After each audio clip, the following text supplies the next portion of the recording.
Gaza संकट सुलझने की एक बड़ी तस्वीर, जहां भारत से करीब 2500 किलोमीटर दूर इजराइल के एक हफ्ते पहले ही दिवाली जैसे जश्न में डूब गया है। तस्वीरें जेरूशलम से हैं, जहां लोग जश्न मना रहे हैं और इस जश्न के लिए इजराइल को 1-2 महीने का नहीं बल्कि 2 साल का इंतजार करना पड़ा। देखिए।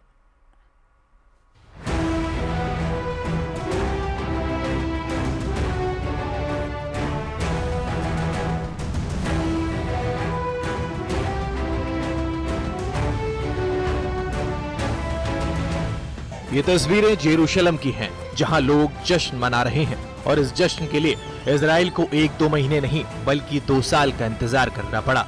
738 दिन बाद इजराइल में जश्न की वजह उन बंधकों की नर्क से रिहाई है, जिन्हें 7 अक्टूबर 2023 को हमास के आतंकियों ने हमला करके कैद कर लिया था।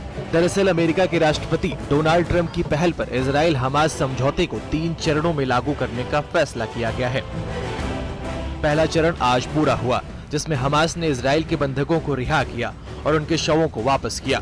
बदले में इजराइल ने भी अपने यहाँ अलग अलग जेलों में बंद करीब 2000 फिलिस्तीनी नागरिकों और सैनिकों को रिहा किया। समझौते के दूसरे चरण में गाजा से हमास की वापसी के साथ ही इजरायली सैनिक वापस देंगे। अमेरिकी राष्ट्रपति ने इजराइल की संसद को संबोधित भी किया और बंधकों की रिहाई को बड़ी कामयाबी बताया। वहीं इजराइल के प्रधानमंत्री नेतन्याहू ने संसद को संबोधन के दौरान ट्रंप को इजराइल के सबसे बड़े सम्मान देने का ऐलान किया।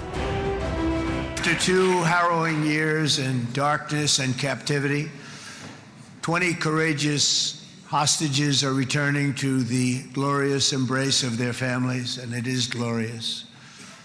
28 more precious loved ones are coming home at last to rest in this sacred soil.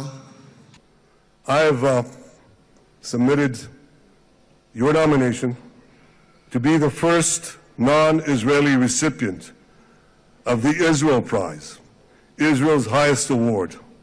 As to that other prize, just a question of time, you'll get it. But I want you to get the Israel Prize. इस बार हुए समझौते को अंजाम तक पहुंचाने के लिए और कामयाब बनाने के लिए खुद अमेरिका के राष्ट्रपति डोनाल्ड ट्रंप इजराइल पहुंचे। अमेरिका से इजराइल पहुंचे ट्रंप का स्वागत करने के लिए खुद इजराइल के प्रधानमंत्री बेंजामिन नेतन्याहू एयरपोर्ट पहुंचे और गर्मजोशी से स्वागत किया। यही नहीं, इजराइल की संसद में भी ट्रंप का जोरदार स्वागत हुआ।